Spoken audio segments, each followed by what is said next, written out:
If I could fight anybody from any time, probably like Jesus.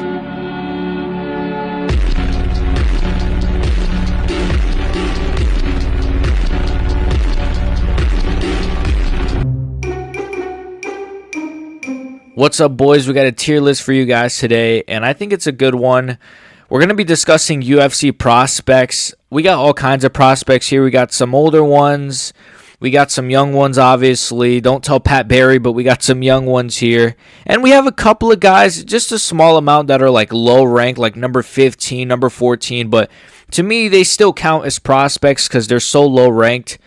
And the categories we have are champion, top 5, top 10, eternal gatekeeper. So I believe they'll probably be gatekeepers for the rest of their careers, of course. And then flop will be cut. Sadly, I don't want anyone to be cut, but some of these names might end up being in the will be cut section. So we'll start with Navajo Sterling. I didn't mean to put him there. We'll start with Navajo Sterling. Now, Navajo Sterling is interesting because he's a guy that I think has potential. He has potential, but I've not really been impressed by his performances. His last two fights to me are guys that he should have destroyed, and he kind of like didn't really destroy them. It's tricky because I thought his last fight was it Ibo Arslan. I thought he kind of could have lost that. I thought the first two rounds were like really competitive. Arslan was tough. Arslan was landing good shots on Navajo Sterling. You know, Navajo Sterling also has a tendency. He comes from the CKB, so he kind of does fight like an Adesanya, where he's just sort of tappy, low kicky, you know, playing with the hands. He fights pretty gay, to be honest with you. No, I'm kidding, but well, he does. I mean, he looks kind of gay too. No, but it's tricky. I think I'll say top 10. I'll say top 5. I'll say top 5 just because the UFC will match him up well. He's a CKB guy. He's also a light heavyweight, so light heavyweight is not stacked, so he'll have a good path. I'll say top 5. I'll say top 5. I think he's good enough to be top 5, but I can't see him becoming a champion at all. But he'll crack the top 5. When you really think about light heavyweight, like he could probably beat like a Khalil Roundtree via decision. He could beat like a Jamal Hill via decision if and when those fights come to him. But you know, I think Ankalaev, I think Yuri, I think Pereira, I think even Olberg, right? Does he train with Olberg? I'm not sure because I know does he? I think he trains with Olberg, but Olberg would beat him. You know, I think a lot of Jan Blachowicz, he might be able to beat this version of Jan Blachowicz, sadly. Reyes would probably KO him, to be honest. Most top guys would probably KO him. So Jamal Hill, he could probably beat Jamal Hill at this point, but you know, he could crack the top 5. He could be consistently probably in the top 5, but he can't be a champion. So our next guy, Begzat Almakhan. This guy recently got a KO against, I want to say it was Clayton Carpenter. No, it wasn't Clayton Carpenter. It was what was that white guy that he KO'd? I know his name too. He's that white, Brad Katona. He KO'd Brad Katona really impressively, to be honest with you. Obviously Brad Katona is like washed, but he's one of those tricky customers. No, he's not a tricky customer. He's one of these sorts of gatekeepers outside the rankings. But he KO'd him. He flatline KO'd him. It was really impressive. He's at bantamweight. He dropped Umar. I don't know if did he drop him or he hurt him very badly. He's got great power in his hands. He's relatively young. He's got solid grappling. Can he be you know what?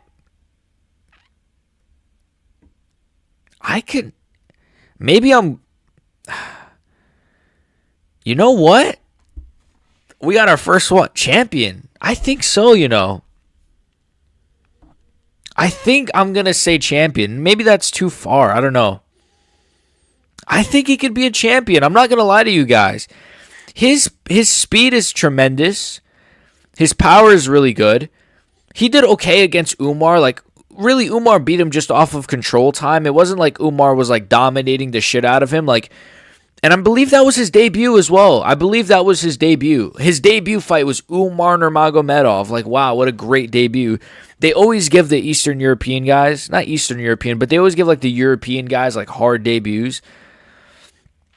But yeah, he looked good against Umar. I think his power looked really good. He has good speed, good timing. Yeah, I mean, he's well-rounded. Maybe it's too far to say champion at this stage. I might settle for top 5. Nah, fuck it. I'm gonna say if I'm gonna do this video, we're gonna get some champions out of this. I'm gonna say champion. Hopefully, I don't change. We'll see. Maybe as the video goes on, maybe I'll change my mind. But the next guy, instant champion. Felipe Lima. I am a Felipe Lima Glazer. If you guys have never seen Felipe Lima, he is a featherweight contender. Yes, he is a featherweight contender. He's tremendous. He's absolutely excellent. He's fast. He has fast kicks. He has fast hands. He has good head movement. He has a great high guard. He fights sort of like, who could I compare him to? I mean, he has really good low kicks. He kind of has that sort of Muay Thai, like Charles Oliveira style, but I think he's probably better defensively than Charles. You know, he's very good defensively, Felipe Lima, and his grappling is wicked. He has great submissions, great submission defense as well. I want to say on his UFC debut, he got a really good sub against a Dagestani. They're all the same. No, I'm kidding. They're not. But he got a really good sub against a Dagestani. I think he could be a champion. I truly think he could be a champion. He's very young. He's very, very young. He has really good hand speed, really good defensively, really good power. He's ever improving. He was a champion in, I want to say, Octagon, which is a promotion outside UFC. I want to say it was called Octagon. He was a champion. So, again, he's super young, man. And I think he's improving every fight. He's only had to cut, 2 or 3 UFC fights, and he's looked awesome. Imagine in 5, 6. I could see this guy being featherweight, to be honest. A champion at featherweight after burp. Never mind. Some guy in my comments, by the way, in one of my other videos, gave me shit for burping. Hey, buddy, I can't control when I fucking burp, okay? Anyways, Felipe Lima. Yeah, I think he could be a champion. He's one of these guys that has all the tools to be a champion. He's ever improving. He's just one of those guys. He's like Gene Silva coming up, or like an Ilia Topuria, or some of these other guys, Sean O'Malley, where you see that guy and you're like, he's gonna be something. And maybe I could be wrong and he'll lose to like Ansho Jubli or something next. But even though Ansho Jubli is a lightweight, but you never know. But I'm gonna say he's gonna be a champion. The next guy, Mauricio Rufy. This one is interesting. He's the only one with a white background for some reason. Mauricio Rufy. This one is very interesting. Fuck. Mauricio Rufy, unproven grappling.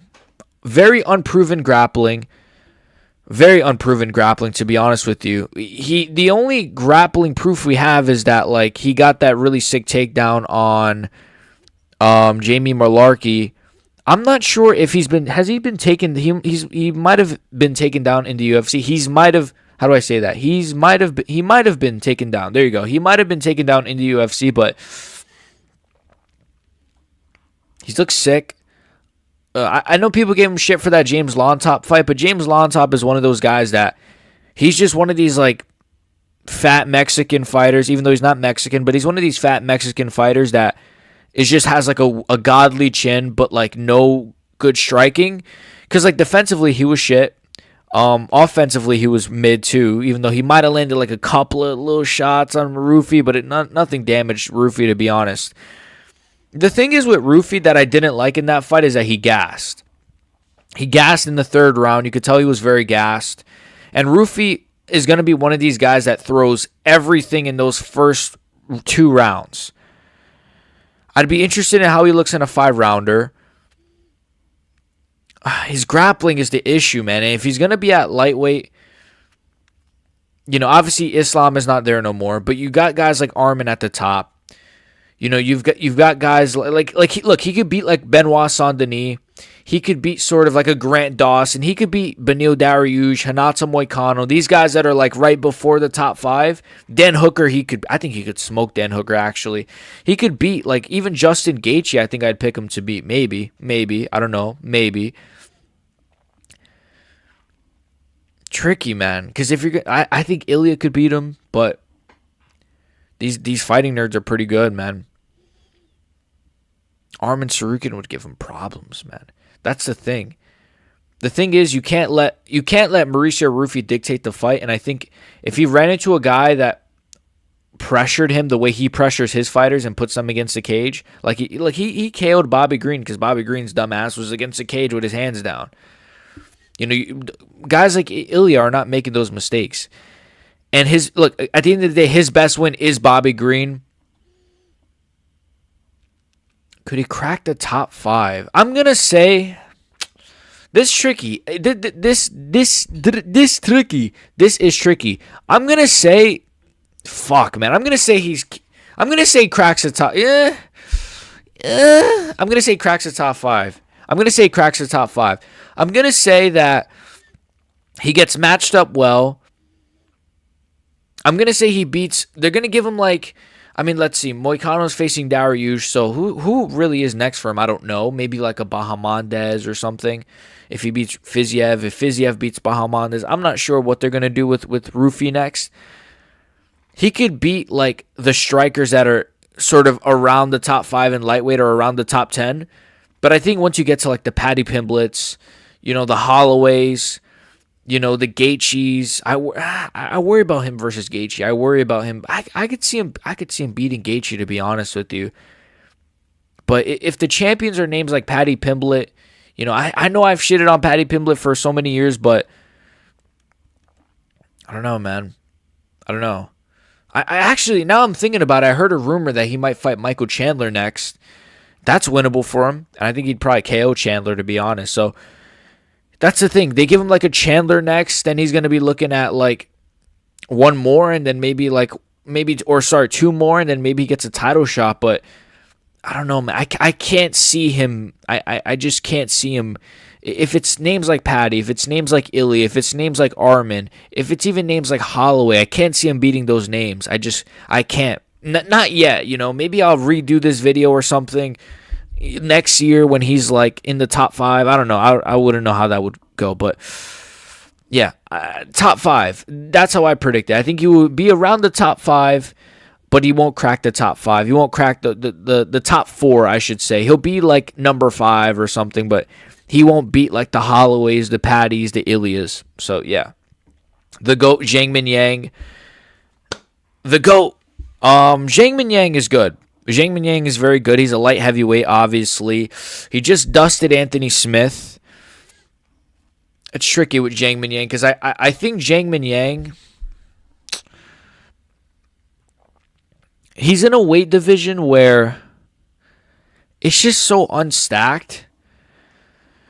It's so not stacked that he just looks like a marauder coming up when meanwhile he's just pretty. He's not. I was about to like shit on him. He's not pretty solid. He's very, very good.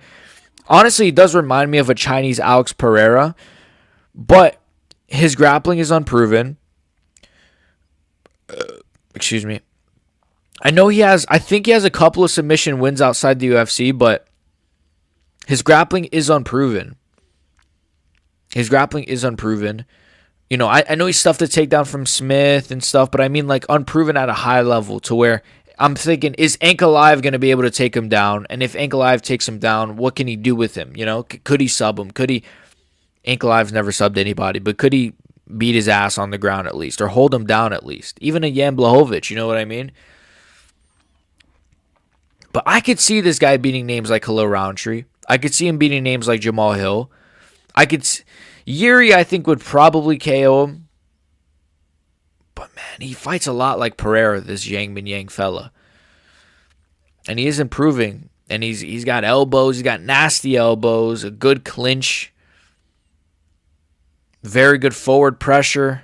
I think Yuri would probably KO him. But I think he would make the top 5. I think he would crack the top 5. I think he would crack the top 5.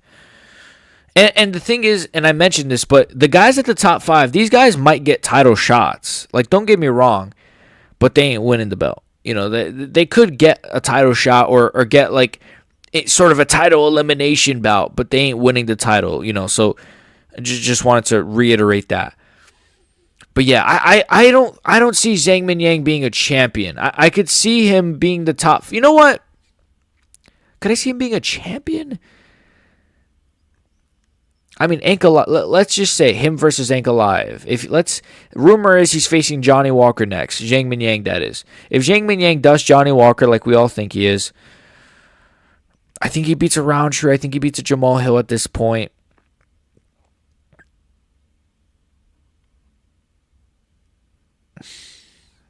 Could he beat an Ankalaev? If he's the Chinese Alex Pereira. The thing is, though, if he just has better grappling than Alex, maybe better forward pressure, you know what? I think this guy could be a champion. Boom, I said it. I think this guy could be a champion. By the time he gets to a title, who's to say Ankalaev is champion by the time he gets to the belt? But I do think if Ankalaev beats Pereira, he'll probably be a champion for a long time. But I could actually see Ankalaev moving up eventually. Most of these Dagestani guys like to sort of go for double belt status, except Khabib because he just retired like literally before all of the good competition came through. But yeah, I don't know. I could see Ankalaev moving up. I could see a world where the top guys are like Yuri. I could see Alex retiring, or moving up as well. I could see Zhang Minyang getting to a title, I think he's ever so improving.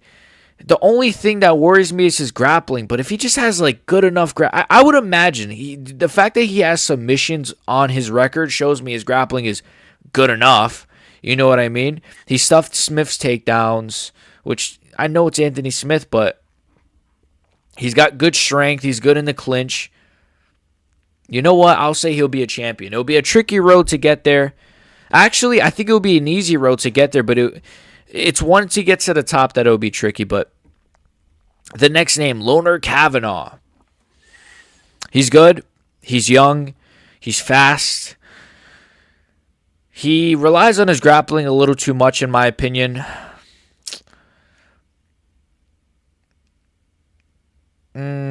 He's a little bit hittable at this stage.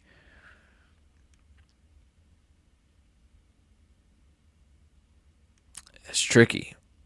Loner Kavanagh. He's looked really good. He's looked really, really good. You know what? I feel like Loner Kavanagh is going to be a top 10 guy. I don't think... So I didn't even mean to put him here, but I think this is where he's going to stay. The thing is, I think with Loner Kavanagh, that fight with Felipe Dos Santos, it was a great fight. It was a war. It was back and forth. It was really fun. But he took a lot of hits. It was razor close. I think Loner did win, but it was razor close. He was bloodied. He took a lot of hits from the bottom from Felipe Dos Santos when he was in bottom.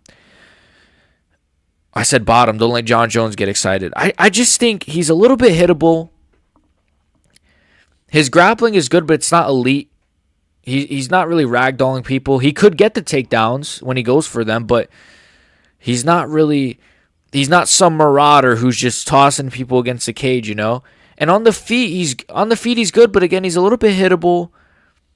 He's not super impressive. I know he has some KOs outside of I want to say the Contender Series. He has some KOs, but I'm not wowed by Loner Kavanagh. I'm not wowed by Loner Kavanagh.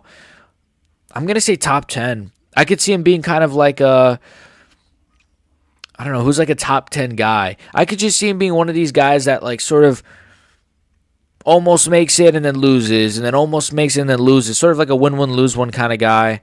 I mean, obviously everyone on this list can improve, but for now, the way I see him, he seems like a top 10 guy to me. I could be wrong. I hope I'm wrong. He's a good prospect.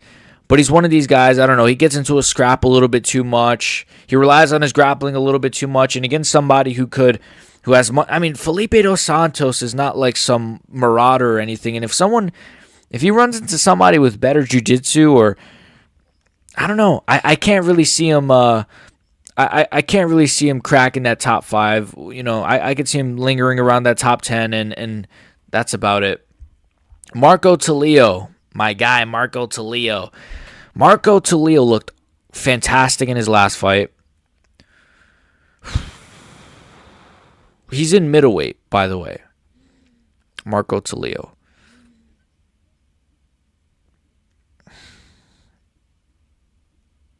Shit, this is tricky. He looked really good in his last fight. His kicks look good. His punches look good. He's super dynamic. You know, he's not one of these guys. He goes to the body really well, to be honest with you. Super dynamic. Has good grappling. Little bit hittable. Like Tresean Gore hit him a couple of times. But has KO power. I believe he broke his hand in the Tresean Gore fight, and he still got the KO. He's at middleweight. You guys got to remember, he is at middleweight. So, top 5. He won't be a champion because I think his gas tank I worry about a little bit. Like, he did slow down a little bit in the Tresean Gore fight, and I think that was like a 3-rounder. In these like sort of 5-round fights, I worry that like the Jack Hermansons and the crafty veterans of the Jared Cannoniers might sort of outpace him a little bit.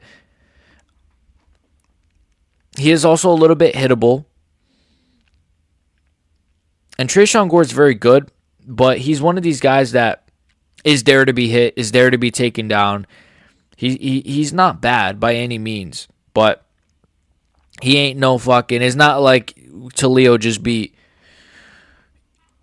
you know, Rainier de Ritter, you know, not the GOAT Rainier de Ritter or anybody like that. I don't know. I think he could be a top 5 guy just because it's middleweight, and I wouldn't mind his chances against Roman Dolidze. I think he'd smudge Vettori. Like, not smudge as in take him down and hold him. I mean, like, smudge, like, just smudge his face in with punches.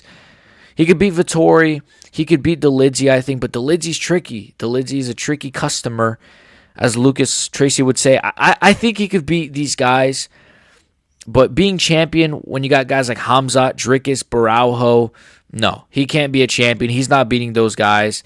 Because at the end of the day, he stands kind of tall as well. He's obviously a very tall guy, but he stands kind of tall, and I think that's just ripe for guys like Hamzat to just blast a double leg, or for DDP to just, you know, go for a takedown or go for a bit of a blitz. And, you know, he's good. He's good, but I think he could be top 5 solely off of the fact that he is at middleweight. If this was any other weight class, I'd be like, there's too many guys that are more dynamic than him. But at middleweight, it's middleweight. So he'll be a top 5 guy. Peyton the Bot Talbot. Peyton Talbot. This guy's tricky because...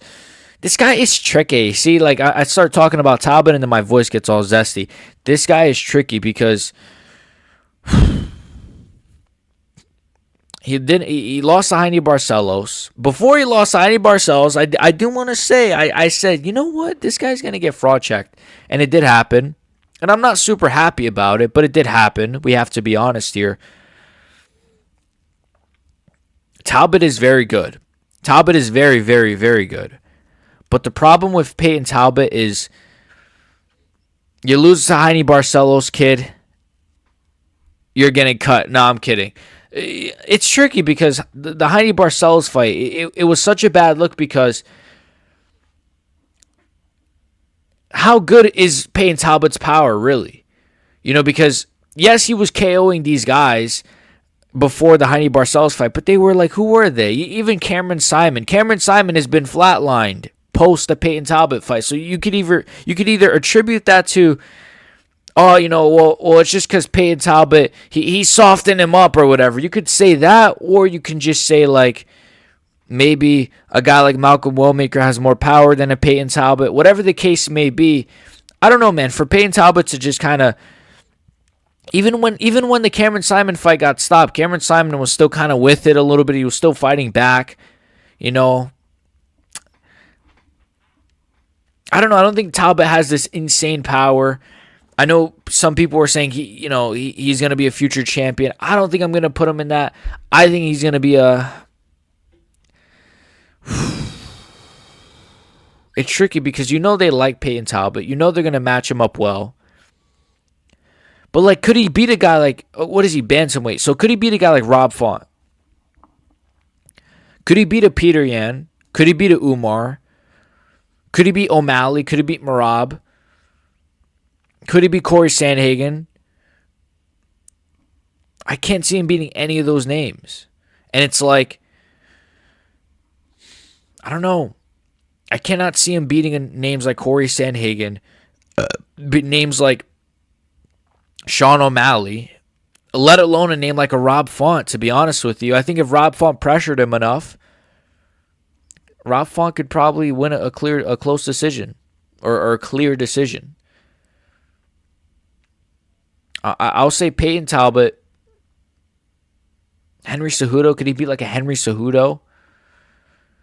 Maybe. Song Yadong. I don't think he could beat a Song Yadong. He could probably beat a Cejudo, maybe, just because I don't rate Cejudo anymore, but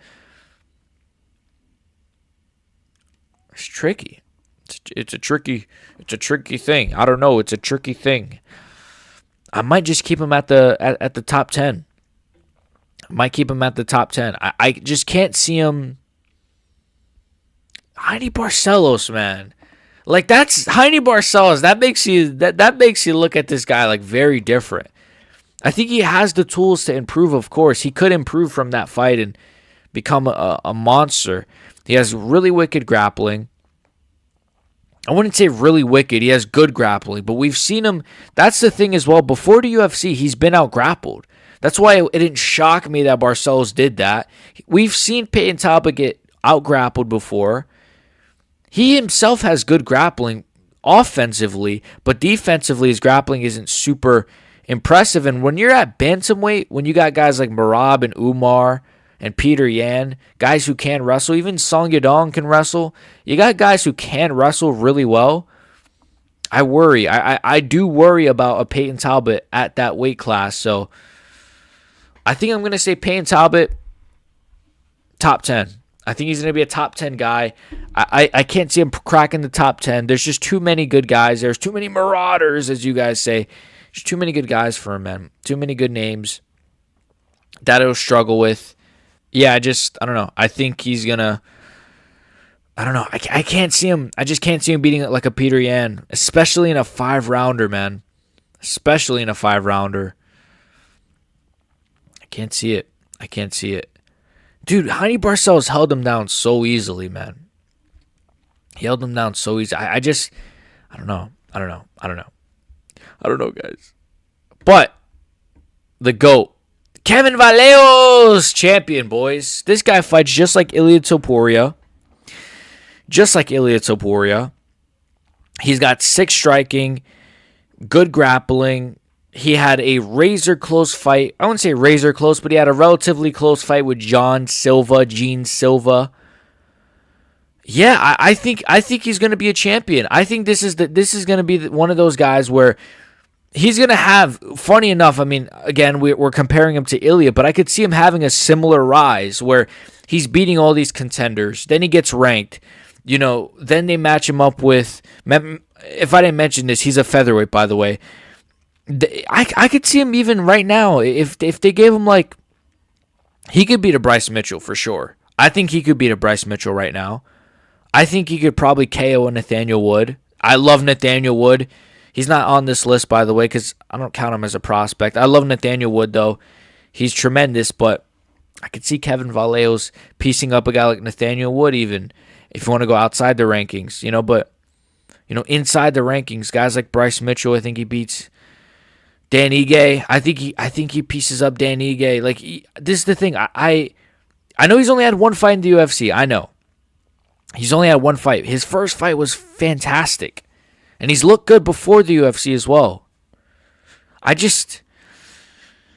joining the hype train. I've been on the hype train, but I'm letting you guys know. You guys need to join this hype train. Kevin Vallejos, I truly believe he's going to be a future champion. This video is going to be funny to look back on in like 2 years when like all these guys are like cut. No, I hope not, but he's going to be a future champion for sure. This guy's a marauder, as the kids say. Yeah. Tom Nolan. I'm going to say Eternal Gatekeeper. We got our first Eternal Gatekeeper. Wow. Yeah, Eternal Gatekeeper. I can't see Tom Nolan cracking that top 10. So Eternal Gatekeeper is obviously like that top 15 or either outside the rankings or just in the top 15, obviously. Like a Danny Ige kind of spot. I can't see Tom Nolan breaking that sort of top 15. I just think he's not as dynamic as these other guys at lightweight. He could beat like a Benoit Saint-Denis, but then you're gonna have to jump up and face a Fiziev. He ain't beating Fiziev. Not at this stage. Bahamondes, he ain't beating Bahamondes. There's just names that I think would just give him way too many problems. If you want to go even higher, he ain't beating an Arman Tsarukyan. Definitely not. You know, he probably struggled with Grant Dawson. I like Tom Nolan. I think he's very good, but I can't see him just cracking that top 10. Again, he could be like a Benoit Saint-Denis, but from there on up, Moicano might give him problems, to be honest with you. Honestly, Moicano might give him problems. Dariush, I don't know how Dariush is anymore. Dariush might be washed, but Dariush might give him problems. I just think at lightweight it's just too... It's too much of a mix, you know. With like middleweight, you know, you can get to the top 5 without ever having to face a grappler at middleweight. Even though that might not be true, but just using it as an example, right? Lightweight, it's just there's too many. There's guys who are grapplers, then you got the veterans, then you got the elite kickboxers, then you got guys like Ilia Topuria now fighting for a belt. Come on, bro. Tom Nolan ain't. I'm sorry. I like Tom Nolan, but come on. So he's our first Eternal Gatekeeper. The GOAT, Anshul Jabli, by far he's going to be a champion. The thing with Anshul Jabli that you guys don't understand is that he thinks about fighting on a different level than us.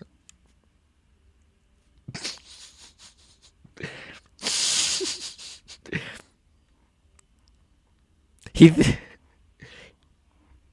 thinks about the way he thinks about fighting. The way Anshul Jabli thinks about fighting is on such a different level. I mean, Anshul Jabli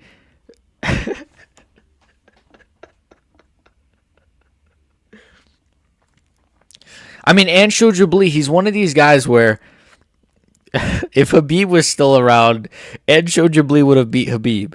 Like, he would have... I can't do this. Oh, my God. Anshul Jabli, he's the GOAT. Like, seriously, though, man, if Khabib was around, Anshul Jabli would have given Khabib so many fucking problems. Like, have you guys ever heard of the poop twister? Like, Anshul Jabli invented the poop twister, which is basically... he puts you in a twister and then he grabs inside his UFC shorts and then shoves poop in your mouth. Like, that's a move that's never been done before. And Anshul Jabli, he was known to do that a lot in India on the regional scene. So, and that's how that's how he got to the UFC, because he would just hit everybody with the poop twister over and over again. And, you know, even before the fight, like when he would shake his opponent's hands before the fight, he'd have poop in his hands. So then when he would shake his opponent's hands and they would look down, they'd be like, what the fuck? There's shit on my hands. And then it would like throw them off. So he's a master at this sort of psychological warfare, Anshul Jabli. And I think at lightweight, against guys like Islam Makhachev, I mean, why do you guys think Islam Makhachev moved up to welterweight? Do you guys think Islam Makhachev moved up because he's scared of Ilia Topuria? No, he's a midget. He's scared of fucking Anshul Jabli.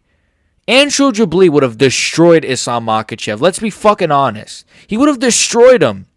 He would have fucked up Islam Makhachev. He then would have fucked up Charles Oliveira. He fucks up all these lightweights, man. I know he's on a 2-fight losing streak, but those were flukes. Early stoppages, flukes, whatever you want. Flukes, man. So Anshul Jabli is going to be a champion. Yeah. He's going to be... He's a flop, obviously. Sadly, India's only prospect is... as epic as that rant was, we got to be honest for a second here. He's shit. Sorry, Anshul Jabli. Yeah. I don't want him to be cut. I don't want anyone losing their jobs, but...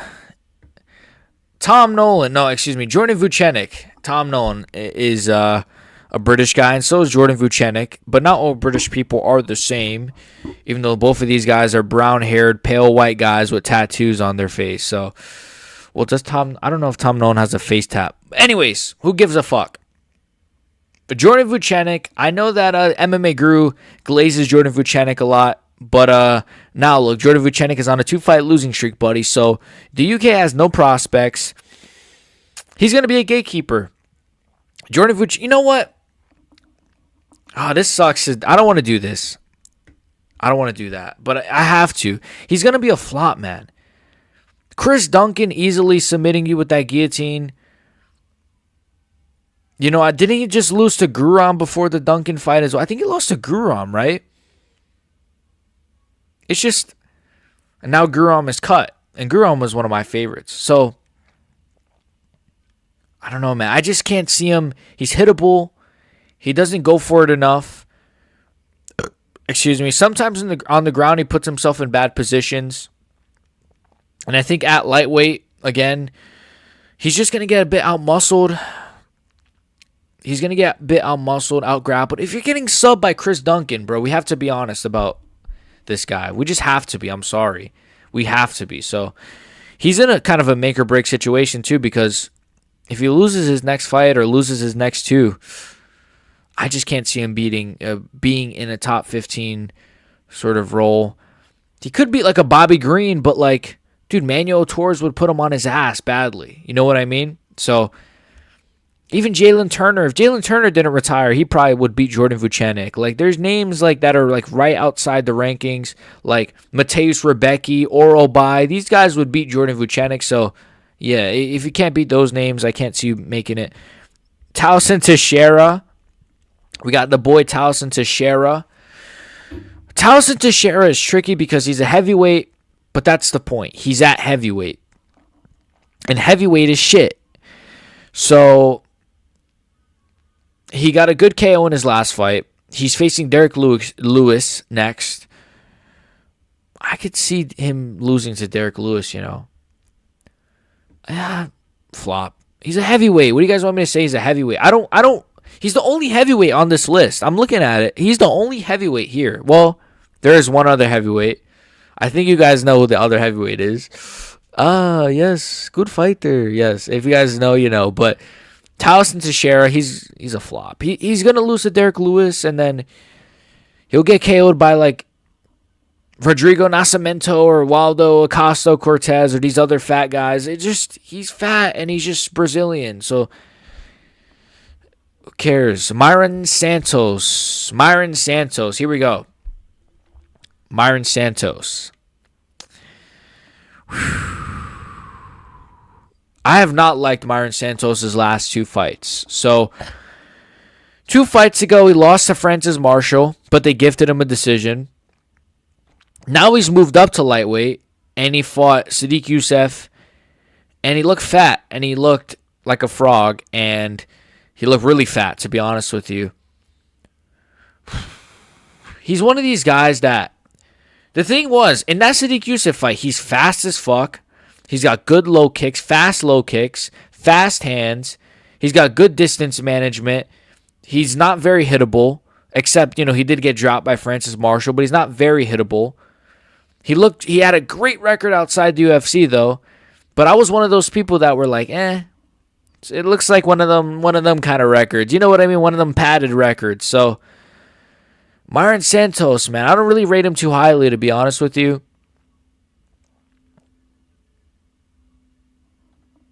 I would say, I'm going to say flop. I would say eternal gatekeeper. he looks good enough to be. You know what? I will say flop. I don't see him beating names like Rebecca and Oralby and these sorts of tough guys that if they pressured him enough. I know he's fast. I know he's quick. But I could see him breaking. I could see him breaking against some of these crafty vets. Against some of these guys right outside the rankings. I could see him breaking against some of these guys. And he can be held against the cage. He can be taken down. We've seen it. And that was at featherweight, at lightweight. These guys, imagine what Joel Alvarez would do to Myron Santos. Let alone, I think Rebecca would piece him up. I know I keep saying Rebecca. He's one of my favorite fucking fighters, so I'm going to glaze Rebecca. Dude, I think Benoit Saint-Denis could give him problems, man. I think Benoit could get in his face a little bit, clinch with him, take him down, sub him. Maybe that's pushing it, but I am a Benoit glazer as well. But I don't know, man. I can't see Myron Santos cracking that top 15. And if he does, he'll maybe make top 15. He can't even beat a Grant Dawson. I don't think he could beat like a Grant Dawson. I don't think he could beat a Grant Dawson. There's just certain names where I'm like, he might make top 15, but then he'll probably lose another one, then leave the rankings, and win two more, then leave the rank. I can't, Daniel Zellhuber would give him problems. Michael Johnson would give him problems. I truly believe that. Maybe I just have the hatred for this guy. I don't. It's just, I don't know. Ruzaboyev. What's his first name? No, whatever his first name. Nasserton Ruzaboyev. What's his first name? Ruzaboyev, right? You guys know his name. He's a middleweight. I think he moved up to light heavyweight now, right? No, he was a middleweight, or was he a welterweight? No, I think he was a welterweight that moved up to middleweight. Nonetheless, he's a flop. It doesn't matter what weight class he's in. He's a flop. This guy is shit. I got a lot of flops here now. Flops is the biggest one so far. He's gonna be a flop. I just think, dare I say he is shit. I just think hittable as fuck. Does not have combinations. Just throws singular shots. Very hittable. Doesn't really go for it, the way he should. Dude, Dustin Stoltzfus was giving this guy problems, man. And I picked him to KO Stoltzfus. I don't like the way this guy fights a little bit too patient, but even when he does throw, it's just singular shots. One kick, jab, kick, jab, maybe jab, kick, jab to the body. Oh, I just got hit. Jab. Okay, 1-2 flurry. It's just he's very singular. He's very stationary. He's not very quick either. His hands aren't super quick. I think he could get bullied on the ground a little bit too. I could see it. Stoltzfus had some good grappling moments. Joaquin Buckley had great grappling moments. So he's not some marauder on the ground. I don't really see it with this guy. The GOAT, Alexandre Topuria. If you guys have been watching this channel, you know who I glaze the most, Ilia Topuria. But Alexandre Topuria is the brother of Ilia. Okay, seriously, do I think he's going to be a champion? Let's be honest here. He only had one fight in the UFC against Colby Thickness, who he should have got out of there, let's be honest. He dropped Colby Thickness. Colby Thickness ain't bad or anything, but he dropped him pretty badly. And then I think he had a really nice takedown on him. But one thing I don't like about Alexandre is he's a little bit too patient for my liking. I don't think he cuts off the ring as good as his brother, from what I've seen. Cuts off the octagon as good as his brother. He does seem to rely on his grappling more than Ilia, though, which is interesting. He's very similar to Ilia. He's at bantamweight, though. Bantamweight. I mean, I could see him beating names like Peyton Talbot, I could see him beating names like Peyton Talbot and What other bantamweight prospects are there? I mean, who else is that bantamweight? Henry Cejudo. He could beat a Henry Cejudo for sure. Song Yadong. Ooh, that'd be interesting. His wrestling. I think he could give Song Yadong problems with his wrestling, you know. On the feet, I think Song Yadong is very hittable. I think if he... I'll say he's top 5. I'll say he's top 5. All bias aside. That's not because I'm biased. He'll be top 5. You know what? Will the plot armor overrule? I've never taken into account plot armor either here. I usually don't, but plot armor. I mean, if I say Kevin Vallejos at featherweight, it's tricky.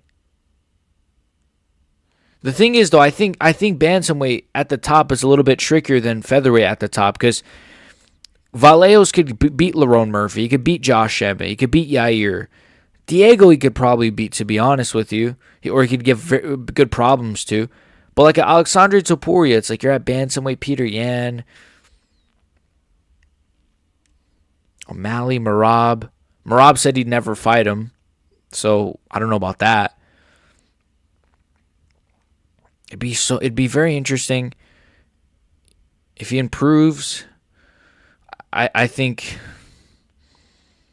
if he relied more on his striking, I think cut off the ring. I'm gonna say top 5. I'm not gonna say champion yet. I'm gonna say top 5. He'll be matched up very nicely. But I just can't see him breaking that. Like, I could see him losing to an Umar via like a split decision or like a Peter Yan. I could just, you know, especially the cardio. I didn't love. He did slow down in that third round and a little bit in the second. I didn't love his cardio and a 5-rounder against guys like, again, Peter Yan, Corey. These guys would whoop him, but I think he could just make that top 5, but he can't be a champion. But he could just make that top 5. He could beat like the Song Yadongs, I think, Henry Cejudos, Rob Fonts. He could beat those guys like right outside of it. Figueiredo he'd beat, I think, at this stage, sadly. Figueiredo is kind of washed.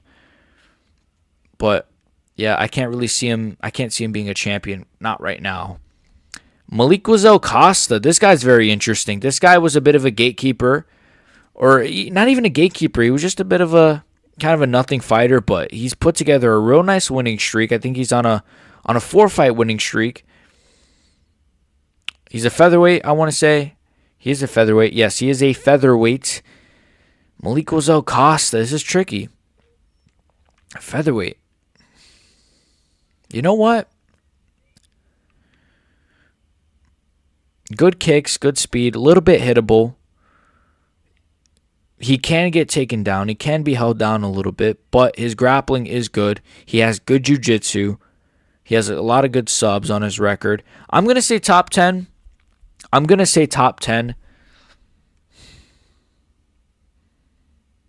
Can I see him breaking the top? I'm going to say gatekeeper. I can't. It's just like, if you're a real prospect, like, you should be destroying Julian Erosa. You know what I mean? You should be clearly beating Christian Rodriguez, not having a close fight with Christian Rodriguez. I know people have close fights. I know Ilya had a close fight with. Ilya's never had a close fight, so never mind. No, I know he's been dropped by who dropped him? The guy with the Jai Herbert. I don't know, man. I just can't see him. I think the best of Malik-Wazell Costa is what we've seen. I think he's good enough to be a gatekeeper like he has already been, but I just can't see him cracking that top 10. I can't see him beating some of those higher ranked featherweights. I think Lerone Murphy would beat him via like a decision, to be honest with you. I could see Emmett cracking him. You know, he's hittable. He is hittable. The chin is there to be hit. He's good, but he is hittable, and it's not like impossible to hit him. So I'll say he's an eternal gatekeeper. Next up, we got my guy, Oban Elliott. I love Oban Elliott. This is tricky. Oban Elliott actually just recently pulled out of his fight with an injury, I want to say. So, He's on a 3-fight winning streak, 2 decisions, 1 KO in the 3rd round. The thing I don't like about Oban is I feel like he doesn't go for it enough. I don't think he should chase the finish a lot more, trust in his hands a little bit. He's a little bit too patient. His grappling is good, but it's not. There's still questions, of course. His striking is really, really good, though. He has good power. I am a little bit biased because I am an Oban Elliott fan. He's at welterweight. Can he crack like the... Can he crack those names like the... I mean, you're thinking like the Carlos Prates, the MVPs. Fuck, man. Oban Elliott, don't make me do this, Oban. Oban! Fuck. He's looking at me in the picture. I love Oban Elliott, please. Don't make me do this, Oban Elliott. Don't make me do it, Eternal Gatekeeper. I'm not going to say flop. He'll be good enough to, like, get, like... He'll win, like, 2 more and then get, like, an MVP, but then he'll lose to MVP. I could see it. I could see him losing to... I could see him beating those guys out right outside the rankings. But once you get inside the rankings, it's just going to be too tricky, I think. Yeah, it's just going to be a little bit too tricky. There's too many just tricky strikers like Prates, MVP. I mean, Jeff Neal, stylistically, he could do okay against, though.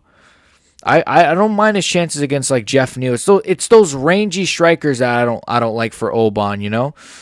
But, like, those Jeff Neal type names, I wouldn't mind. He could beat Neil Magny. He would beat Gilbert Burns, obviously. Fuck. I'm sorry, Oban Elliott. Oban Elliott, man. Fuck. Leon Edwards, he could probably beat. Excuse me. Welterweight is just too tough right now, bro. It's too tough. And then even the guys that are coming up. You got Brian Battle. I could see Brian Battle giving Oban problems. And Randy Brown. Fuck. I'm sorry, Oban Elliott, man. Please prove me wrong. Please. I don't care if you roast me. Prove me wrong. Shara Magomedov. Now, you could say he's already kind of been proven to be a flop, but he is outside the rankings, and he's still young, so I'll include him, of course. I think he's going to be a flop. He won't get... not all these names will be cut, to be honest with you. I think, like, most of them will be. Actually, probably all of them. I could see the UFC being, like, really nice to Shara because, you know, he is a star, quote-unquote, and he does have a fan base, blah, blah, blah. At the end of the day, he's got one eye, and he's a good kicker. No, I'm kidding. He's good. He's good, but I cannot see him beating anybody in those middleweight rankings. I think there's matchups that are more favorable to him than others, like Jared Cannonier. And, you know, names like that. Who was like another name? Like a Jack Hermanson would be favorable. But even then, Jack Hermanson's the kind of guy that would beat this guy. You know? Rainier DeRitter would fuck him up. You know? Whitaker would beat him, I think. Whitaker is the kind of guy that would get chinned by Shara Magomedov, though. But I think Whitaker would beat him. Izzy would beat him at this stage. Mavov would fuck him up. Like, the top 10 is too tricky for him, let alone the top 15. At the bottom of middleweight, you got guys like... Fuck, who is even at the bottom of middleweight? Middleweight. You got guys like Gregory Rodriguez. Would Gregory Rodriguez beat Shara Magomedov?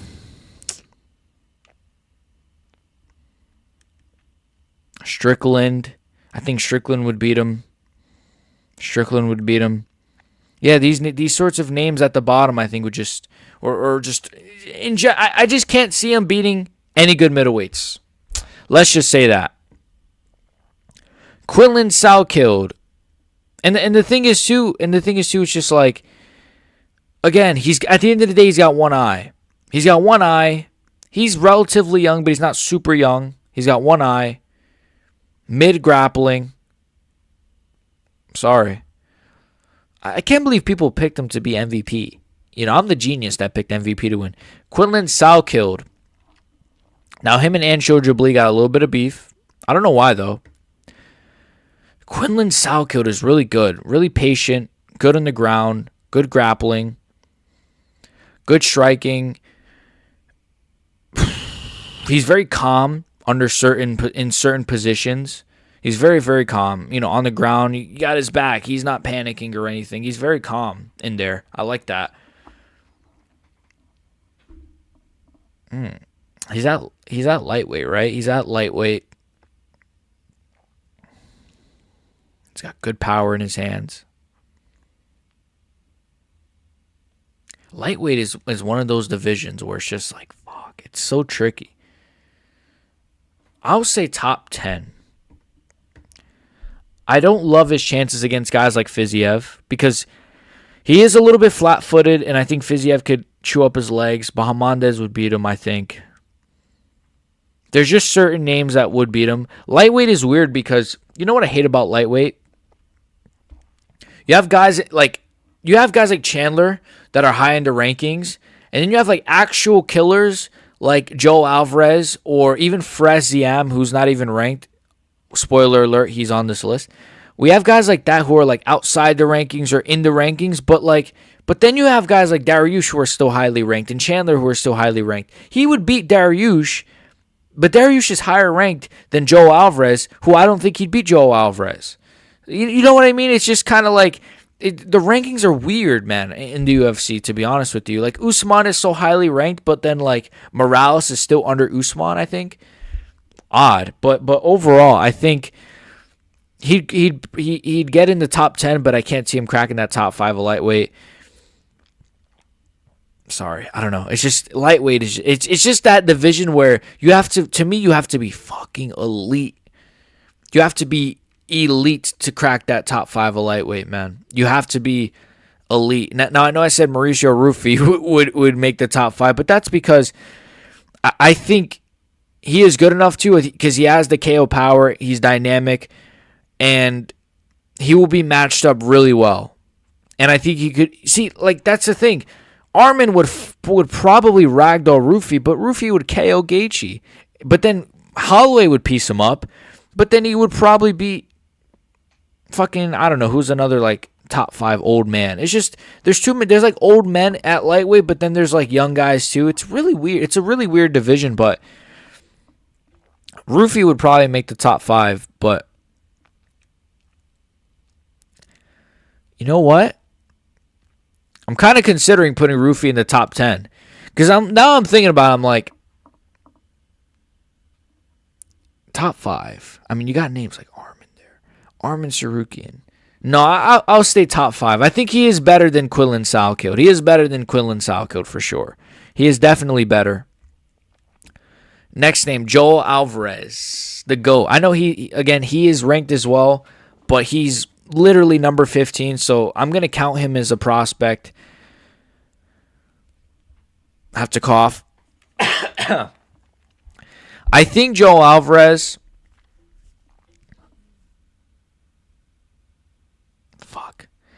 he's top 15, obviously. I think Joel Alvarez, assuming he stays at lightweight, let's just assume for this vid he stays at lightweight. I think he's going to crack the top 5. Yes, I think he'll crack the top 5. Could I see him being a champion? I'm not sure. I mean, we saw what Arman did to him. He's got good forward pressure. He's a fucking giant as well. I could see him beating names like Dan Hooker, Justin Gaethje. He'd fuck up Benoit Saint-Denis. He'd probably beat Gamrot. I think there's a spider on my arm. He'd probably beat Gamrot. Dana sent the spiders after me. I'm not sure. I think he could be top 5, but the problem with Joel Alvarez is just, again, that top 5 of lightweight is fucking, like, that top 5 of lightweight is like obscenely hard. So for me to say Joel Alvarez would be champion, that would assume he would be, let's say names like Paddy Pimblett. I don't think he beats Paddy Pimblett. I think he could give Paddy Pimblett problems, But I ain't going to doubt Paddy Pimblett no more. So I'm not. Because if Arman Tsarukyan can brutalize you on the ground like that, I think Pimblett could stay out of range, stay out of the way, low kick out range, get a good takedown on Alvarez. Alvarez is a giant, but he's not. It doesn't mean he's like the strongest lightweight, though. He's very tall for lightweight, but he's not Paddy. I think Paddy's stronger than Alvarez, to be honest with you. Even though Alvarez is a strong guy, I'm just saying, like, I think Paddy is wider. He has more mass to him, whereas I think Alvarez is just a fucking basketball player-sized human being. I think Arman would do the same thing to him. He's improved, of course, but I think Topuria would Topuria would be tricky. That would be tricky for Topuria, because he's so tall. That's the thing. He's so tall. And Ilya's like one of the shorter lightweights, and then you're gonna face the tallest lightweight on the roster. He's relatively hittable. He can be taken down. I think top 5 is fair. It's fair. I can't see him becoming a champion. Azamat Bakoyev. Azamat Bakoyev is tricky. I'm gonna say, what division is Bakoyev in? He's at middleweight, right? I'm gonna say Bakoyev.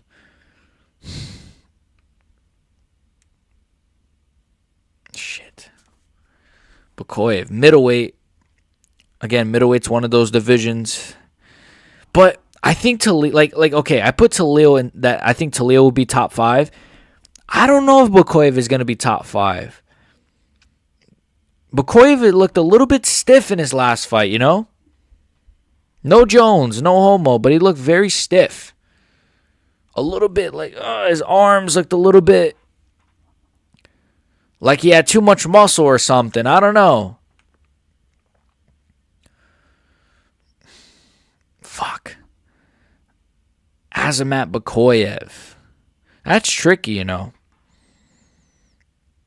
He has KO power, wicked KO power, but he slowed down a little bit against Ryan Loder, in that first round. He punched himself out a little bit. He still got the KO, don't get me wrong, but I'm saying he just a little bit slowed down.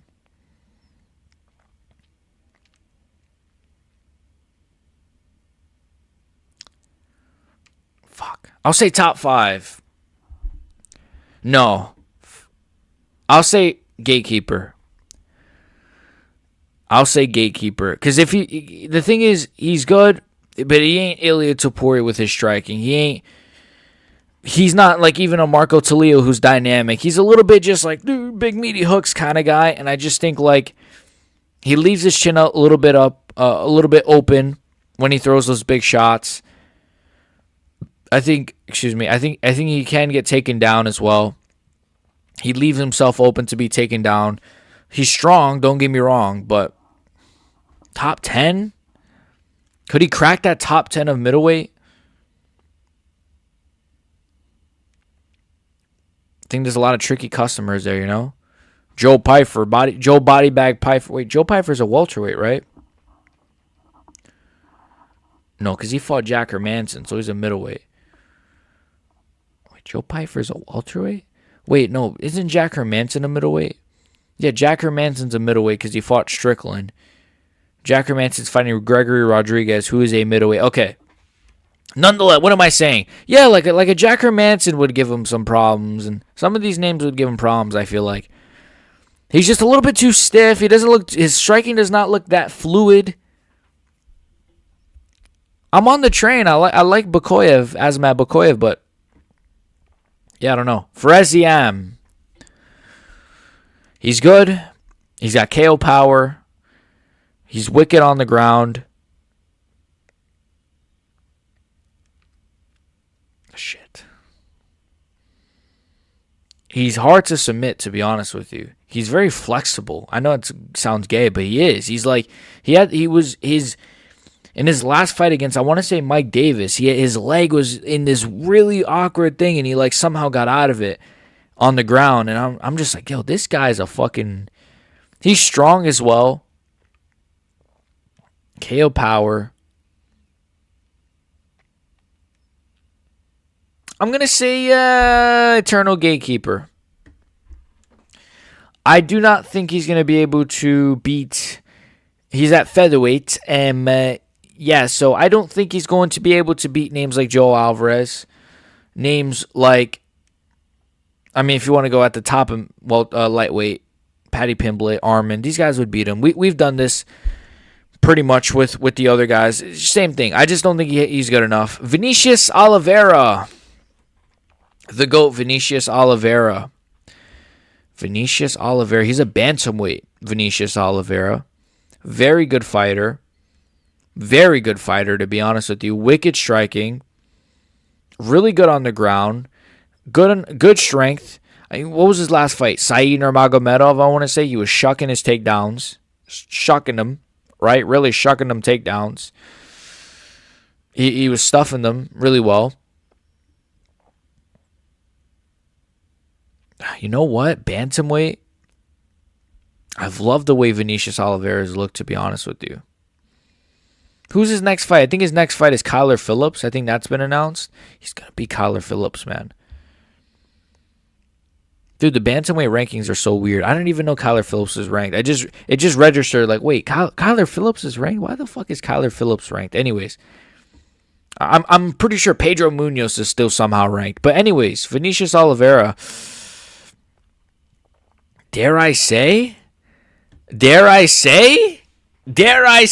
Vinicius Oliveira, future champ? Dude, he's fucking dynamic, man. Wicked on the ground. Strong. Really strong. Especially for bantamweight. Good enough to stuff the takedowns of Said Nurmagomedov, a Dagestani. Dynamic striking. I think I said that already, but dynamic striking. Good body kicks. He's just good. He's good. Good elbows. Wicked elbows. Good in the clinch. He's super well-rounded, man. He's super well-rounded. If he wants to take it to the ground, he can. If you want to take it to the ground, he's comfortable. He can be offensive. He can be defensive. He's good off the cage. He's good on his back foot. He's very dynamic. I think he's going to be a champion. I do think the kid is going to be a champion. Now, Shamil, the Blob, Gaziev. So Shamil Gaziev, he's a heavyweight. But let's talk about Shamil Gaziev for a second. Shamil Gaziev is one of these fighters that have come into the UFC, and he's just blown my mind right away. The way that when he punches, when he throws that jab and his belly jiggles, when he throws that jab and his belly starts jiggling, when he starts smirking, when you see that little Shamil smirk from him, and his eyes start to squint a little bit, you just know you're in trouble when you're in the octagon with Shamil Gaziev. Because here's the thing, Shamil Gaziev, when he fights his opponents, when he fights these other heavyweights, he's not like these other heavyweights. He's not like these other prospects like Towson Teixeira. Shamil Gaziev, when he fights you because he's fighting like it's his last meal. Because every meal Shamil Gaziev has is his last meal. That's how he eats it, at least. Because Shamil Gaziev, he's one of a kind. This guy in 2016 won a hot dog eating contest. National. He beat other fat guys across the nation and won a hot dog eating contest. Number 1 in the nation. This guy ate so many burgers at one point that the hospital came and they said, "Did you call us? We heard there was a disturbance, And he said, "No, I was just wondering if you could bring me more burgers." This guy's a monster. This guy's a machine. And he's a good fighter. Good fighter. He's a great fighter. I think he's going to be a champion. No, seriously. Shamil Gaziev, kid. Oh man, he's going to be top 10, right? He's going to be one of these Marcin Tybura type guys who goes on a 2-fight losing streak and then goes on a 3-fight winning streak and then goes on a 1-fight losing streak. He's just going to be an on and off, win one, lose one kind of guy. Like most of the guys in this top 10. He's the GOAT, but yeah. Ludovit Klein. Ludovit Klein.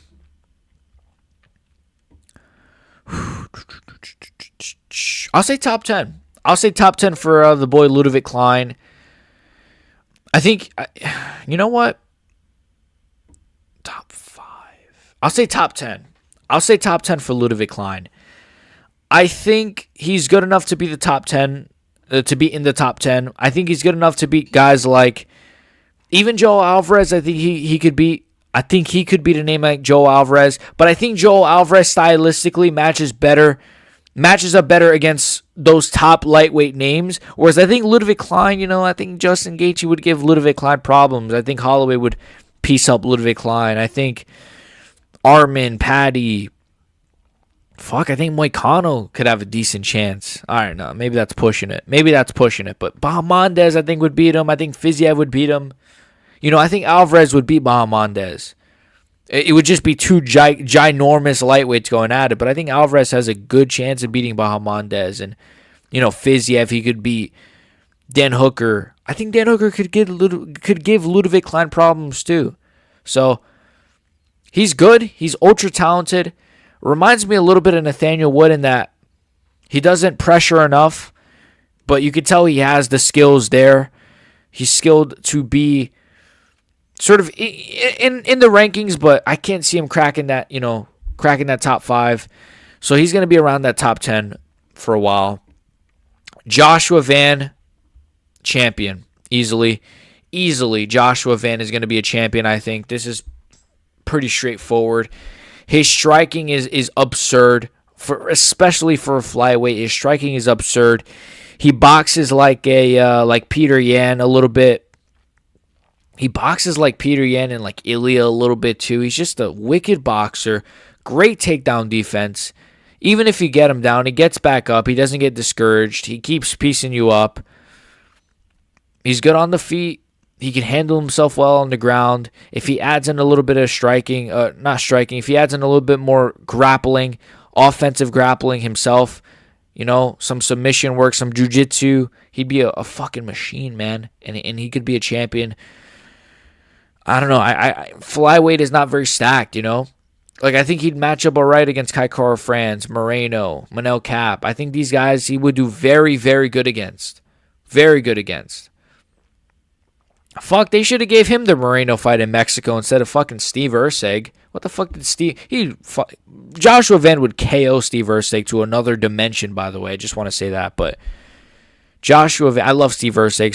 Sorry, Steve, if you're watching this. But Joshua Van, he's going to be a champion. There's not a lot to say here. He's super dynamic. He's ever so improving every fight. Hard to take down. Hard to hold down if you get him down. He is a little bit hittable. Like Charez did land that sick elbow on him. So he can be hit, but he's got a really granite chin. He's got good recoverability. Yeah, Joshua Van.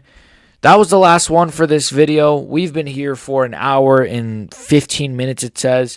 I'll probably trim it down, though. We've been here for a while. This is probably the longest video I have ever done. So make sure you guys like and sub. If you have made it this far, you guys are awesome for that. If you haven't made it this far, thank you either way. Like and sub. Become a member in the description. And yeah, do you guys agree with my list here? Do you guys disagree?